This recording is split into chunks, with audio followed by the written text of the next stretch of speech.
is good, y'all? Today we are gonna try to rewrite history for Allen Iverson. We've got the 02-03 76ers off a finals loss, man. Well, 2 years away from a finals loss. I'm gonna be accurate. We gotta try to save Allen's career. Now, Iverson is a weird player, obviously a super shot first player. The team they built around him that went to the finals and lost to the Lakers, they pretty much insulated him with a ton of defense. They would play low scoring games and Iverson would carry the scoring load. I almost feel like it's like a super untalented version of this year's New York Knicks, where this like short point guard's taking all the load and the rest of the team's stocked with defense. But I feel like we got to get at least one other ball handler, probably a wing. Not that there's many in the NBA at this point to help out AI. We don't have Mutombo anymore, so we got to figure that out as well. Asset-wise, we don't have our first round pick this year, and it's a protection backup in 2024. Roster's looking a little shaky. First thing I want to do is trade Derek Coleman, 35 years old, probably to a contender, maybe for some future assets. We already have Todd McCulloch here, 7-footer. The Pacers were a veteran championship trying team at this point in time, so it makes sense they might want a veteran, and teams just did not value first round picks enough back then. So this trade actually somewhat plausible. We're gonna make this move. We've got Aaron McKee here, decent perimeter defense, not quite the scorer I'm looking for. He's on a 3-year contract. I'm wondering if we can move him as well. I would love picks in this year's draft. The Milwaukee Bucks with Ray Allen, again, they could use some dudes, so we're gonna make this trade. Boom. AI's listed as a 2-guard. I want to play him at the 1, so I'm going to move Eric Snow. Hopefully we can just get another starter, since I've just traded, I guess, 2 away. But man, these draft pick trades make a lot of sense. They don't line up with the Iverson timeline, though. That's the tough part. But Utah Jazz, unprotected 03 picks, and I get Mark Jackson back. Don't hate that. I'm going to sign Rafer Alston to a 3-year contract. And he accepts. Game plan, obviously played through Iverson. Patient, crash the glass, physical. Just muck the game up, rely on AI scoring. Roster is looking rough right now. Obviously, Iverson, 93 overall, pretty solid. Rest of the team, pretty buns, but this era of NBA basketball is a little bit different, where most teams don't have a lot of guys who are super highly rated. This was probably the weakest era of NBA basketball in terms of average roster quality, to be honest. These teams are not very good. But now I have 2 picks in this 03 draft. I also have a pick in the 2004 draft, and I have more draft capital now, so hopefully we can make some moves. We do have cap space opening up this upcoming summer. Now, Iverson's only on a $13 million contract. Guys are not getting paid all that much yet, but I probably got to move on from some of these guys. Monty Williams making $1 million. That's a lot on my cap, man. Jason Caffey making a little too much on my cap. So let's go to midseason, and then let's look to trade those guys at this January 30th trade deadline. I imagine we're going to be a middling playoff team, 5, 6, 7, 8 seed maybe, or maybe we're going to suck. I don't know. We really shouldn't suck because we don't have our pick, but we'll see what happens.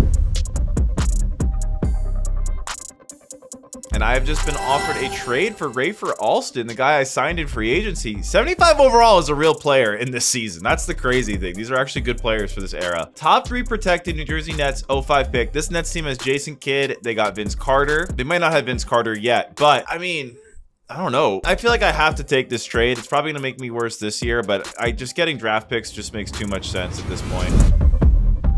So we are 3rd in the conference, 27-19, in a very, very weak Eastern Conference. The Nets are the #1 team. They do have Jason Kidd, Mutombo, Richard Jefferson. It's a pretty solid squad. Alston, who we just gave them. The Raptors with Vince are looking nice. We're looking okay with Allen Iverson leading the way. Pacers, we gave them Derek Coleman, who's now a starter on their team. We've been helping these teams out, man. Maybe we would have been good if we kept them, but I don't think we're going to beat Kobe and Shaq. So we're going to keep clearing the cap sheet here, though. First person who's got to go, Monty Williams, 2-year deal, making too much money. I'm going to trade Monty in a future second for a more upcoming second and an expiring contract. Other dude we got to trade, Jason Caffey. And again, we just want expiring contracts, or we want picks. Detroit Pistons, a very good team in this era. That's a pick that's going to be at the end of the first round. They know that. I know that. The only expiring here is Danny Ferry, which is a big expiring. And I give up a 2nd round pick. That's all right with me. I think free agency is going to be good for me this upcoming summer. All right, so we've made a lot of changes. We've kind of sold out the team, but we are playing to the team's strengths. So hopefully that is enough to at least get us to the 2nd round of the playoffs. I know we're a top 3 seed, but I feel like winning a playoff series would be a huge success this year.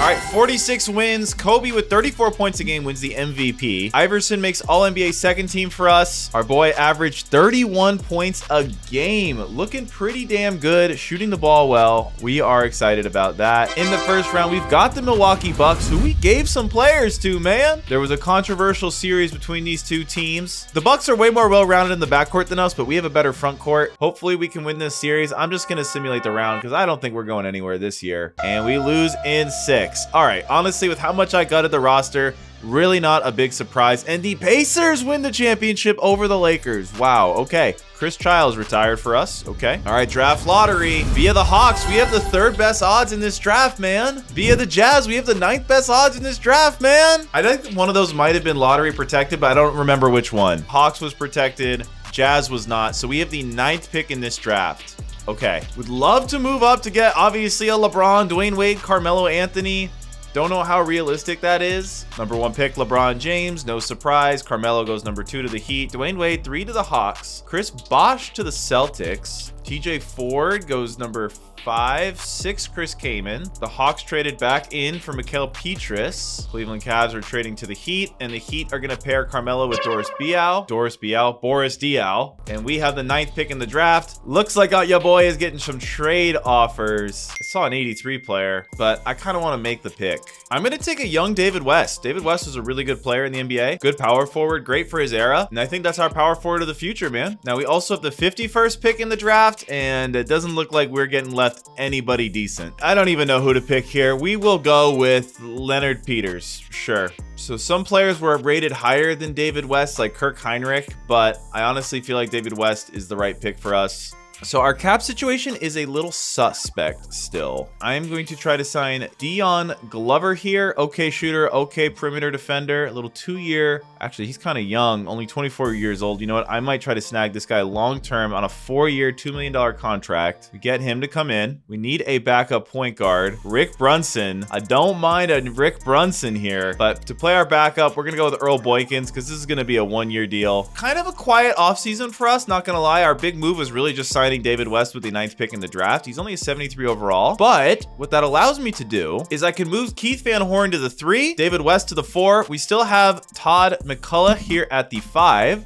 and now off the bench I've got Earl Boykins, Buckner, my starter from last year, and Brian Shaw. We do need a backup big for this team. We don't have a backup big, but I think the starting lineup is much improved now. Buckner is not going to go anywhere. He's already 27 years old. So if I could just exchange him for a big, just a big who can play on the bench, doesn't even have to be good.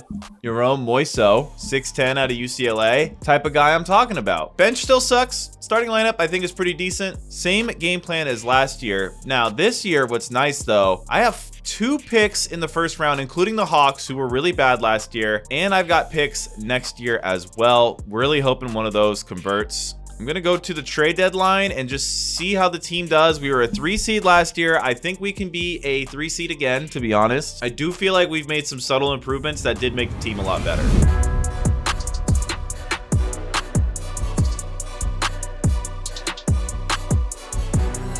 Trade deadline, first in the Eastern Conference, 33-11. We're not blowing the socks off anybody with that record, but that's the best record in the conference. Atlanta, I was banking on being bad. Fortunately, Dwayne Wade got paired up with Carlos Boozer in free agency and Shabdur Rahim, blah, blah, blah, in free agency. And yeah, that pick's not very good anymore. They got Hito coming off the bench.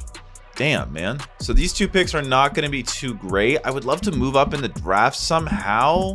I was really hoping for more out of that. I don't really have any young guys that I could try to attach some value to here, which is a bit of a problem because the team I don't feel like is very flexible. The other issue is that we really are not going to have a lot of cap room next year after we re-sign all the guys we need to re-sign. So if we're going to make a move, we almost kind of have to make it now. We're not getting a lot when Boykins is out there. I'm wondering if I can package him in picks for something better. I'm going to move Earl Boykins in a first-round pick to pick up Vladimir Radmanovic. I feel like this guy can give us an offensive lift. And with my other pick, I kind of want to try to get a better guard coming off the bench. I'm going to trade Richard Howard, Brian Shaw, and an unprotected first-round pick for Kirk Heinrich. Perfect. I feel like that really aligns the team where I want it to be. So now my bench is Radmanovic, Heinrich, and Jerome Moiso, with Powell getting minutes as well. Team's looking a lot more solid, man. Team is looking a lot more solid. Keith Van Horn, Radmanovic can play the 3 as well. I think we're looking good for our stretch run. Let's go to the end of the regular season. Hopefully we can keep this #1 seed.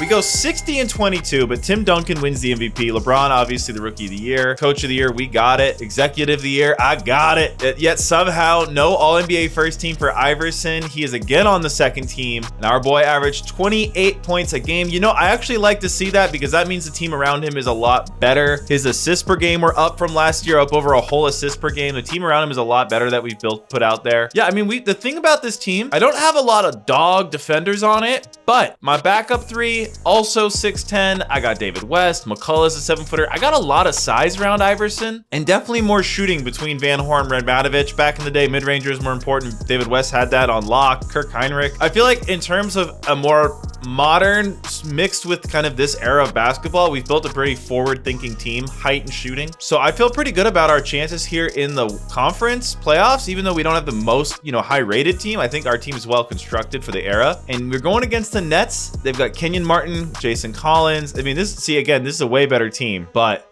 let's see how we fare against them. In game 1, we take it by 10 points. Game 2, we win. Game 3, they take. Okay. We struggled in New Jersey, going back up to Philly. We win. Okay, home team's undefeated. Game 7. Let's go. Home team's undefeated. Detroit Pistons. Oh my God, they had the #1 pick. They have Chauncey Billups, Steven Jackson, LeBron James, Jonathan Bender, and Ben Wallace. What a team, man. Young LeBron on that team would be scary. They beat us by 10. We take game 2. They take game 3. We take game 4. It's back and forth. We're up 3-2, and we're in the NBA Finals. Man, that would be a tough series, the Detroit Pistons with LeBron. All right, we've got the Phoenix Suns here. Stephon Marbury, Penny Hardaway, Sean Marion, who I wanted in free agency, but we couldn't afford him. Amari Stoudemire, and Scott Williams. Oh, this guy is a certified scrub. Shooting 40% under as a center. I feel good about that. Game 1, they win though. Game 2, we win.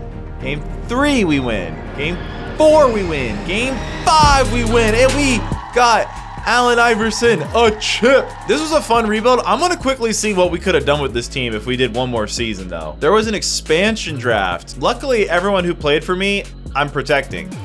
That's pretty cool. Wow, Garnett is a free agent. There's another version of this where we save up our cap space to go for KG. That would have been a fun rebuild as well. We ran it another year. Van Horn gets better, Radmanovic gets better, Heinrich gets better, and West gets better, but Iverson declines. So we kind of won the championship right around the right time because Iverson's decline begins around here. So honestly, probably a short window, maybe a little bit longer of a window if they were able to sign KG in this hypothetical free agency. I'll just sim out the season real quick and see if we can go back to back.